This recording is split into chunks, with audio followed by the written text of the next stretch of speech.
South ఇండియాలోనే అతి తక్కువ ధరలకి రత్నాలను అందించే ఏకైక సంస్థ 6JVR.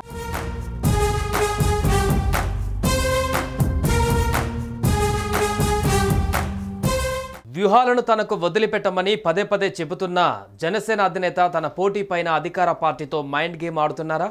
ప్రత్యర్థుల బలహీనతలను బయటపెట్టే ప్రయత్నం చేస్తున్నారా? గత ఎన్నికల అనుభవాన్ని పవన్ ఇప్పుడు ప్రదర్శిస్తున్నారా? అందుకే నియోజకవర్గాలను మార్చుతూ ప్రతివ్యూహాలను అమలు చేస్తున్నారా? గాజువాక, భీమవరం, తాడపల్లిగూడెం, తిరుపతి అసెంబ్లీ, కాకినాడ పార్లమెంట్, చివరికి పిఠాపురం అసెంబ్లీ పవన్ వ్యూహం వైసీపీకి అంతు చిక్కడం లేదు. పవన్ పోటీపై జన సైనికులు ఫుల్ క్లారిటీతో ఉన్న వైసీపీ శ్రేణులు ఎందుకు కన్ఫ్యూజన్ అవుతున్నారు? అసలు పవన్ పన్నుతున్న ఆ తిరుగులేని వ్యూహం ఏంటి? అష్టదిగ్బంధనం నుండి పవన్ ఎలా బయటపడబోతున్నారు?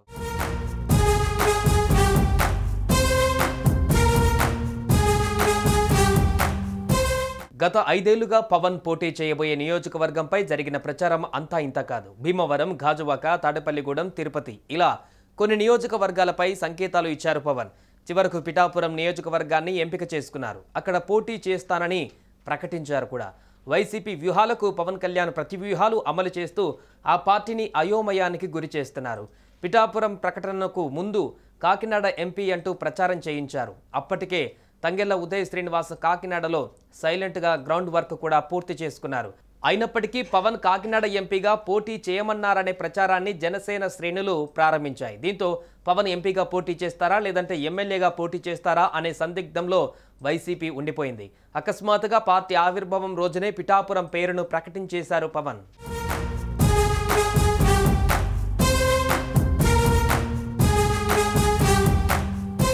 పవన్ ప్రకటన సడన్ గా చేసిందే గానీ ఆ పేరు ప్రకటించే సమయానికి సర్వేలు పూర్తవడంతో పాటు పార్టీలో ముఖ్యమైన నాయకులు, సామాజిక వర్గాల వారీగా పట్టున్న నేతలతో జనసేన సంప్రదించింది.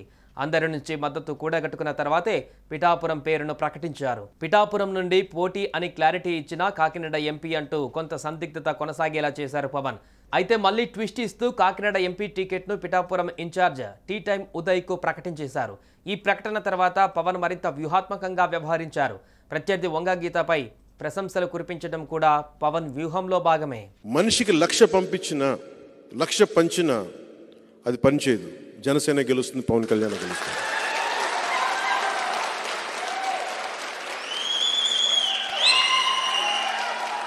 అలాగే వంగ గీత గారిని కూడా మీరు తెలుసో, మీ అందరికీ తెలిసి ఉండొచ్చు, 2009లో మన ద్వారానే రాజకీయాల్లోకి వచ్చారు. దురదృష్టవశాత్తు ఆవిడ ఉన్నారు. భవిష్యత్తులో ఆవిడ వైసీపీని వీడి జనసేనలోకి రావాలని మనస్ఫూర్తిగా కోరుకుంటున్నాను.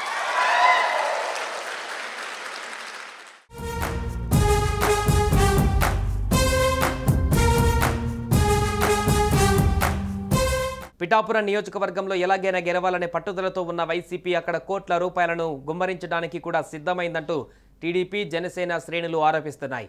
పవన్ నోటి నుంచి పిఠాపురం అన్న మాట వచ్చిన మరుక్షణం ప్రత్యర్థి పార్టీ యాక్షన్ ప్లాన్ను ప్రారంభించింది.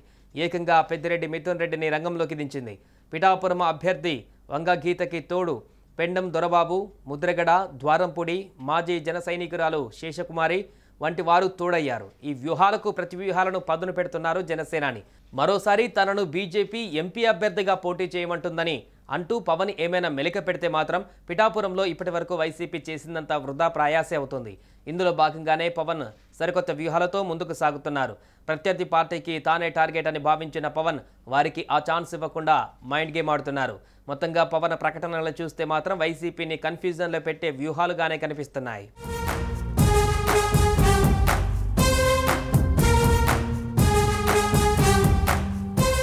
సుమన్ టీవీలో మీ పర్సనల్ అండ్ బిజినెస్ ప్రమోషన్స్ కోసం కింది నెంబర్కి కాంటాక్ట్ చేయండి.